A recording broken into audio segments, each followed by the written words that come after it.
Hi everyone, it's Fu Manchu Chu Cosplay. Welcome back to me styling an opal doll.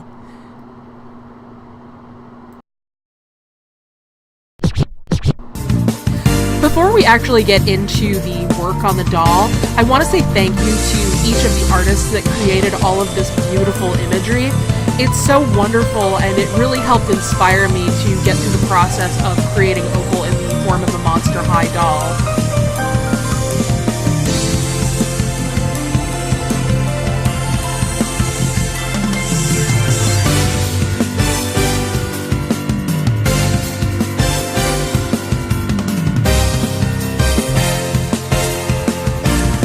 Alright, now that we've seen some images of opal, let's go ahead and work on her face so we can get this thing done. What I've started out with is taking some Mungyo chalk pastels, and I've rubbed them on this piece of paper and I'm scraping them up with a paintbrush to give the doll some blush. She's had 2 coats of Mr. Super Clear out in the garage and plenty of time for that to set up, so it'll hold on.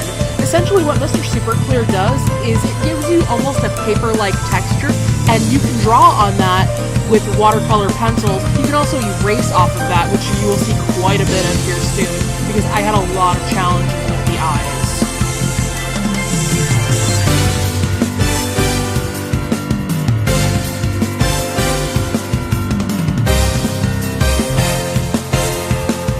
The pencils that I'm using to try and sketch the doll's eye in are Faber-Castells. I got mine off of eBay. I want to say I paid $6 or $7 for the set of 48. These pencils are amazing. They are very pigmented and they work wonderfully with the combination of Mr. Super Clear. So if you're looking to try this hobby, I would strongly recommend that you go ahead and invest in these. I've tried other brands for doing this, like the Michaels in-house brand and Staedtler, and I really haven't had as much success. So if you're gonna buy them right, buy them once.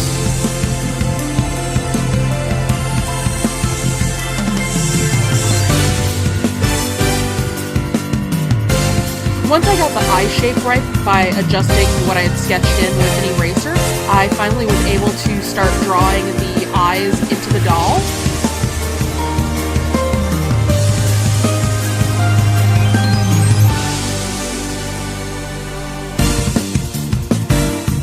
And you can see I'm having some challenges here, and I'm still trying to flesh it out and get the shape to be good and symmetrical. And doing that can be kind of hard. You'll see that I flip the head around several times while I'm working. This is to help me get into a good position on the doll, and also to help create symmetry because it's just easier to do it that way.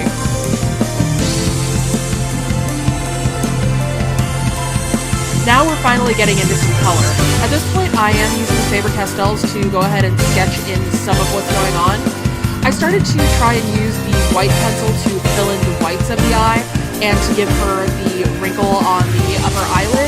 I didn't have a lot of success with the pencil, and I have to tell you, I'm not the most patient person in the world. You can layer the pencil with Mr. Super Clear, but I actually prefer to use the acrylic paints right out the gate because it brightens it so much, and I really appreciate that sense of instant gratification that you get.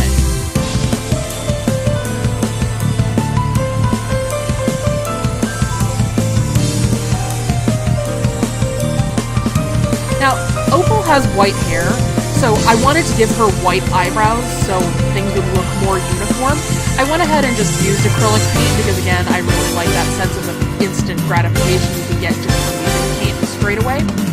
Now, I did go ahead and outline these in purple pencil as well to really give them some body and make them pop up on the doll's face. Also, I goofed. I know, I should not have made her lips pink. I promise that will be fixed by the time the video reaches its end. But for now, that's what they're gonna look like.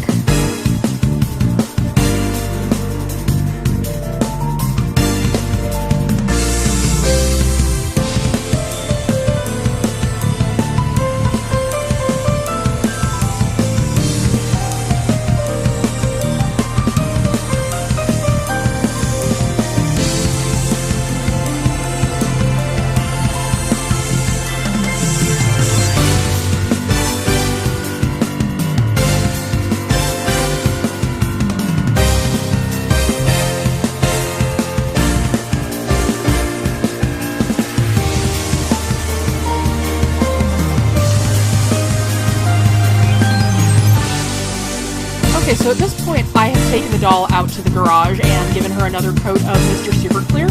I've heard Delightful say it before, so I'll quote her. Essentially what you're doing is sealing the layer. Like if you were working in Photoshop, you've now merged another layer on top, and you can work on top of that to go ahead and put more layers of color onto what you're working on. To be completely honest with you, my poor viewer, I had a lot of trouble with this. I got my colors to a point where they were chipping. You can see it here. I'm like, no, stop, please, no. I'm also trying to get the lightness to come back into the irises. I went a little bit too deep with the navy blue that I was working with. But in the end, it does turn out okay. It's not unsalvageable, but it is a challenge. I also apologize. I know that I kind of drifted really low with the head and got out of the scope of the camera. But I think it's important for you guys to see that I do make mistakes. I am completely human, and you guys can absolutely do this hobby. It's totally within your realm. You can do it. It's fun. And when you get to the end, it's really gratifying.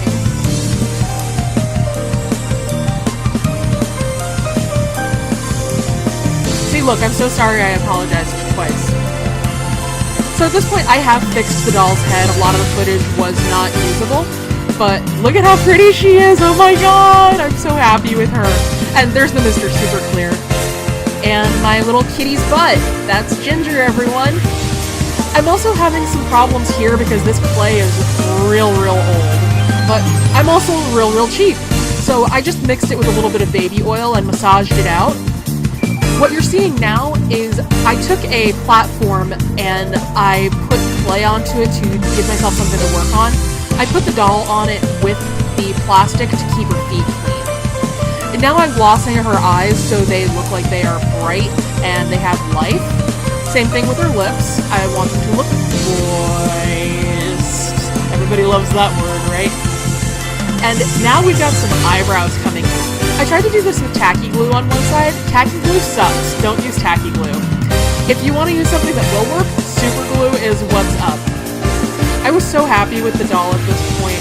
What I'm doing now is I'm doing a test fit to see for what I'm going to do with the base once it's finished. And of course, I put her head back on at this point.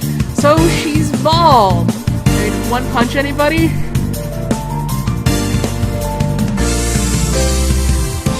Once I had baked the clay, I took it and I gave it a good base paint of a dark green to camouflage everything and get rid of how ugly some of the things were. I used moss from like diorama sets to go ahead and pump even more life into it.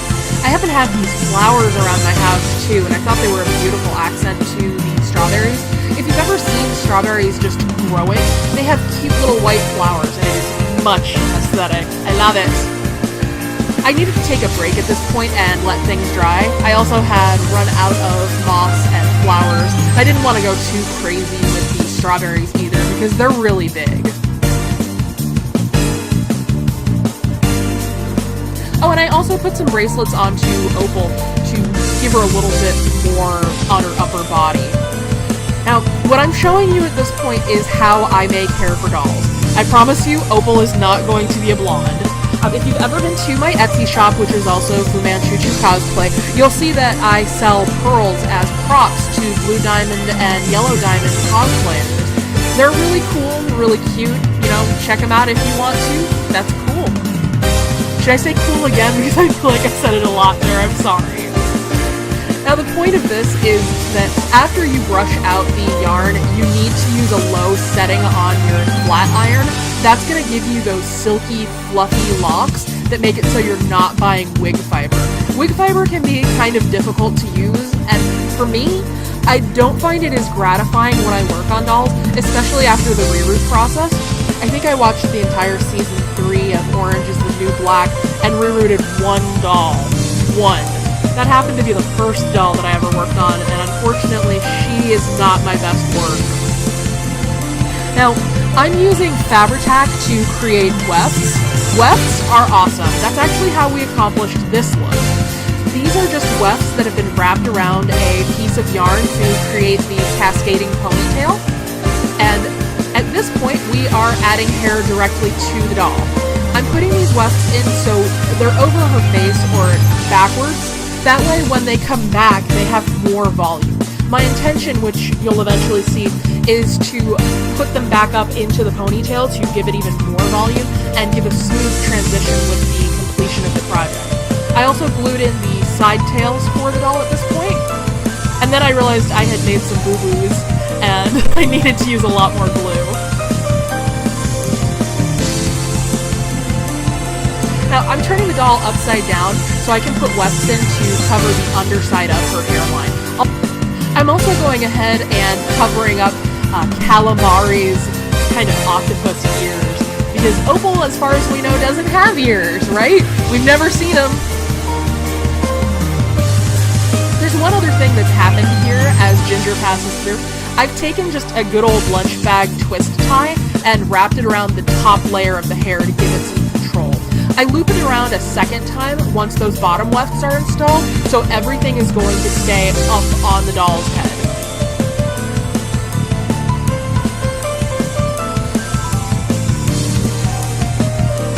There goes Ginger again. My little kitty is nosy. Now at this point the doll did not have bangs. These are also going in backwards, and they'll become the tails that hang down in the front of her. They transition into the first set that I installed. The way that I did this caused there to be a lot of volume to appear to be on this doll, in spite of the fact that there probably could have been a lot more wefts.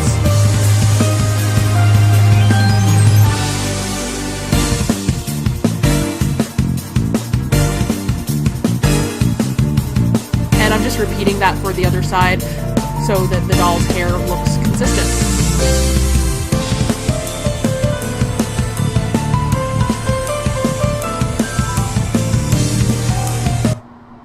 Oh, and I guess she's done now, so get ready, y'all!